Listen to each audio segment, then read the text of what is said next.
বানের জলে ভাসছে পূর্বাঞ্চলের লাখ লাখ মানুষ। কুমিল্লায় তীব্র স্রোতে গোমতী নদীর বাঁধ ভেঙে গেছে। চট্টগ্রামে বিভিন্ন এলাকা নতুন নতুনভাবে প্লাবিত হচ্ছে।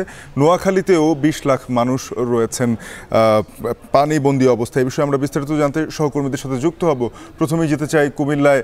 খালেদ, জানাবেন যে গোমতী নদীর বাঁধ ভাঙার পরে সেটি কতগুলো এলাকাকে প্লাবিত করেছে নতুন করে, পাশাপাশি যারা স্থানীয় ছিলেন তারা কি নিরাপদে সরে যেতে পেরেছেন কিনা?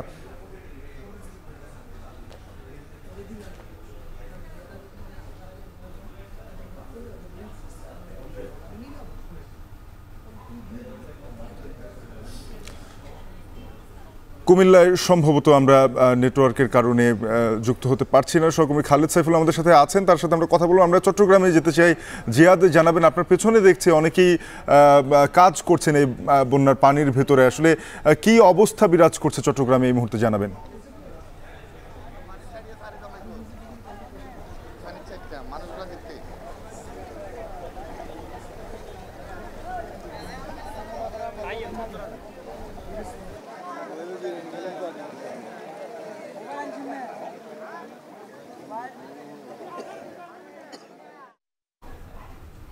ভয়াবহ পরিস্থিতি। আসলে চট্টগ্রামের যে অংশটি ফেনীর সাথে লাগোয়া, বিশেষ করে মিরসরাইয়ের বারিয়ারহাট, করারহাট, শান্তিরহাট, জামালপুর সহ একেবারে ১২ নম্বর খৈয়াছড়াই ইউনিয়ন সহ এই পুরো এলাকা আসলে প্লাবিত হয়েছে। এবং চট্টগ্রামের ফটিকছড়ি, নাজিরহাট, আমরা হাটহাজারী, এই পুরো অঞ্চল প্লাবিত এবং আমরা মানুষের আসলে হাহাকার দেখছি। আপনি যদি আমার পেছনে একটু খেয়াল করেন, আমি যেখানে দাঁড়িয়েছি সেখানে হয়তো হাঁটু সমান পানিতে দাঁড়িয়েছি। এর পেছনে মাইলের পর মাইল এলাকা, একেবারে ফেনী পর্যন্ত পুরো এলাকা আসলে পানিতে ডুবেছে। আমরা এখানে যারা আসছেন আসলে শত শত হাজার হাজার মানুষকে আমরা দেখতে পাচ্ছি, শিশু, বৃদ্ধ, ঘরের গবাদি পশু কিংবা সহায় সম্বল মাথায় করে যার যতটুকু সম্ভব নিয়ে মাইলের পর মাইল পানিতে হেঁটে কোনো রকম তারা নিরাপদ আশ্রয়ের খুঁজে ছুটছেন। এখানে অনেকেই আছেন এ পর্যন্ত এসেছেন আসলে তার স্বজনকে উদ্ধার করার জন্য, কিন্তু স্বজনের খবর পাওয়া যাচ্ছে না। কারণ গত দুদিন ধরে যেহেতু বিদ্যুৎহীন, সেহেতু এই পুরো এলাকাটিতে আসলে যোগাযোগ করা, মোবাইলের নেটওয়ার্ক নেই, পাশাপাশি অনেকের মোবাইলে চার্জ নেই, যার কারণে আসলে একেবারে কারোর সাথে যোগাযোগ করা পর্যন্ত সম্ভব হচ্ছে না। খাওয়া দাওয়া থেকে শুরু করে সব কিছুই বন্ধ। আমরা কথা বলেছিলাম যে প্রায় দোতলা পর্যন্ত কোনো কোনো এলাকায় পানি উঠেছে, একতলা তো অনেক আগেই গতকালকেই ডুবেছে এবং পানির পরিমাণ কিন্তু বাড়ছে এখানে এখনো পর্যন্ত।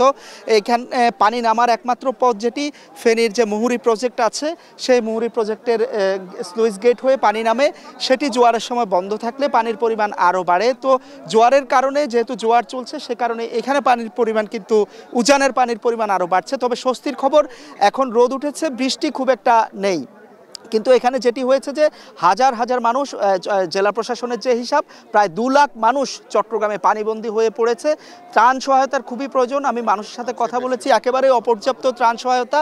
তারা আশা করছেন যে সারা দেশ থেকে মানুষ অন্তত এই অঞ্চলগুলোতে ছুটে আসবে।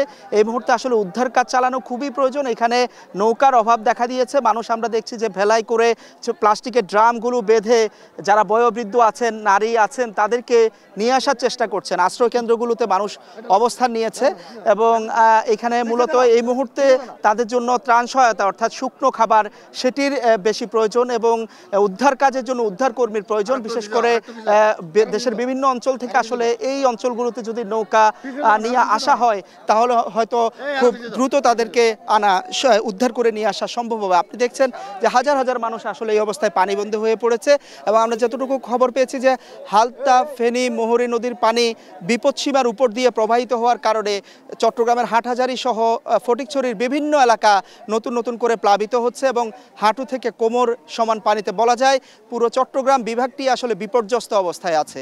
শাফিন।